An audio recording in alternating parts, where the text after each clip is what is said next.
അന്നൈ റസൂലിന് ശേഷം അന്നൈ റസൂലിന് മുമ്പ് എന്ന് പറയുന്ന നമ്മളെ മലയാള സിനിമയെ നമുക്ക് ശരിക്കും അതിലേക്ക് എങ്ങനെയാണ് അല്ല, അത് രാജീവ് രവിനെ പോലെ. രാജീവിനെ എനിക്ക് പണ്ടേ പരിചയമുണ്ട്. ഞാൻ പിന്നെ പ്രസ് അക്കാദമിയിലാണല്ലോ പഠിച്ചത്. ആ സമയത്ത് പിന്നെ ഞാൻ മഹാരാജാസ് കോളേജിലെ എൻ്റെ ഒരുപാട് ഫ്രണ്ട്സുകൾ ഉണ്ടായിരുന്നു. അപ്പോൾ ആ ഫ്രണ്ട്സിൻ്റെ കൂട്ടത്തിൽ ഒരാളായിരുന്നു രാജീവ് രവി. അപ്പോൾ നമ്മളങ്ങനെ എപ്പോഴും നന്നായിട്ട് പുസ്തകം വായിക്കുന്ന ഒരുത്തനാണ്. അപ്പോൾ നന്നായിട്ട് വായിക്കും, മലയാളം ഇംഗ്ലീഷും എല്ലാം നന്നായിട്ട് വായിക്കുന്ന ഒരാളാണ്. പിന്നെ അറിയാലോ, പിന്നെ പുള്ളി അവിടുന്ന് വ്യത്യസ്തമായ സിനിമ ചെയ്യണമെന്ന് ആഗ്രഹിക്കുന്ന ഒരു മനുഷ്യനാണ്. അപ്പോൾ അതുകൊണ്ട് തന്നെ പുള്ളിക്ക് അതെ ആദ്യത്തെ പടം.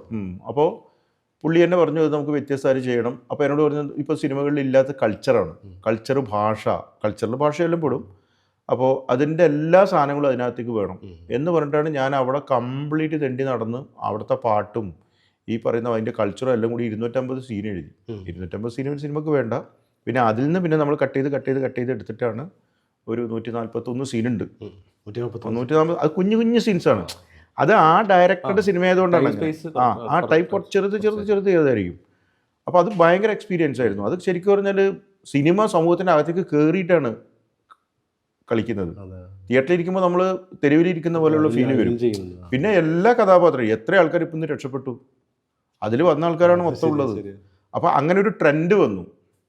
അതായത് സുന്ദരന്മാരുടെ മുഖം സിനിമക്ക് ആവശ്യമില്ല എന്നുള്ള കാര്യം നമ്മൾ ഇതാക്കി. ജീവിതവും ആണ് വേണ്ടത്, ക്യാരക്ടറുകളാണ് വേണ്ടത്, അല്ലാതെ നായകന്മാരല്ല എന്ന് പറയുന്നൊരു സംഭവത്തിലേക്ക് നമ്മൾ കാര്യങ്ങൾ വന്നു.